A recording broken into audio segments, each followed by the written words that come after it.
Olá, você que está acompanhando a gente aqui nessa jornada. Eu quero falar com você um pouco hoje a respeito daquilo que no livro Gestão Tributária de Contratos e Convênios eu denominei terceirização da atividade tributária.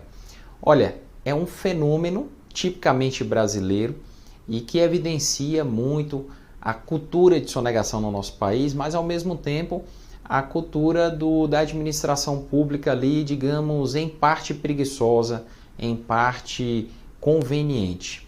É que há 25 anos atrás, por exemplo, a gente não tinha na legislação tributária o número de retenções tributárias que incide hoje. Então, voltando lá para o início dos anos 90, por exemplo, uma empresa fazia retenção de INSS só na folha de salário dos seus funcionários. Ela fazia retenção de imposto de renda também no pagamento de trabalho assalariado e no de trabalho não assalariado, além de aluguéis, etc. Ela retinha imposto de renda nos pagamentos a pessoas jurídicas, mas só em relação a alguns serviços. No mais, ela não tinha a preocupação de efetuar retenções da fonte. Como é que está a realidade hoje, menos de 30 anos depois? As empresas têm que reter, a depender da operação, o INSS devido pelas pessoas jurídicas que ela contrata. A depender, se for uma pessoa física, ela vai reter o INSS. Ela vai ter que reter também as contribuições sociais, se tratar de uma pessoa jurídica, a depender ali do tipo de operação. E ela ainda vai ter que reter o ISS, sem deixar de reter aquilo que já era exigido antes, o imposto de renda também nas hipóteses previstas em lei. Resultado, o número de obrigações que recaem sobre o contratante, à medida que ele contrata terceiros, pessoas jurídicas ou pessoas físicas, se multiplicou de uma maneira absurda. E ao longo dessas duas últimas décadas, muitas empresas e até entidades públicas não acordaram para essa realidade, não perceberam que elas precisam investir na abordagem sobre essa temática. Por quê? Porque não dá para conviver com essas normas tributárias e principalmente com os mecanismos de fiscalização que os órgãos municipais e federais usam para apurar esses tributos e ficar de braços cruzados.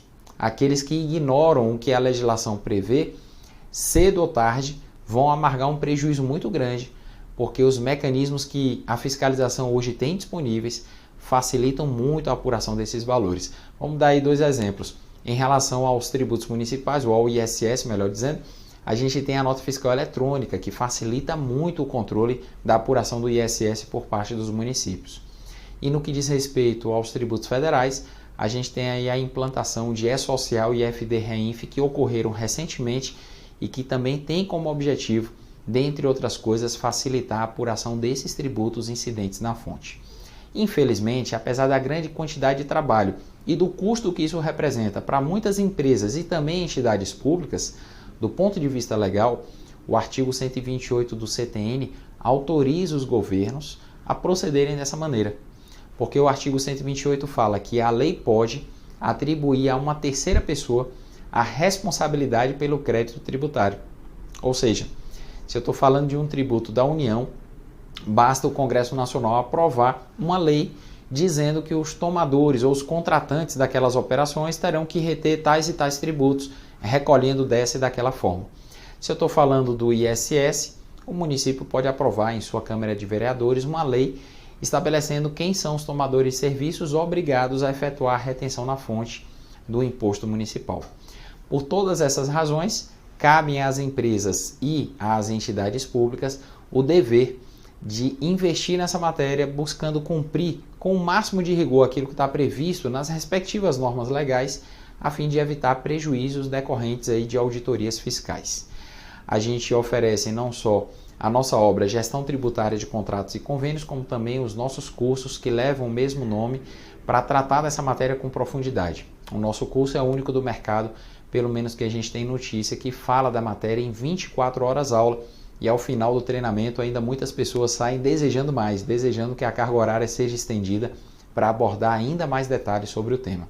É uma prova de que esse tema tem ganhado cada vez mais importância na nossa realidade. Olha, eu conto com você aqui amanhã assistindo o próximo vídeo. Todo dia a gente tem compartilhado o conteúdo e o nosso compromisso é ao longo de um ano sempre trazer algo para você que vai agregar um conhecimento de valor para a sua carreira profissional. Espero você amanhã aqui e não deixe de curtir, comentar e compartilhar. Um abraço e até lá.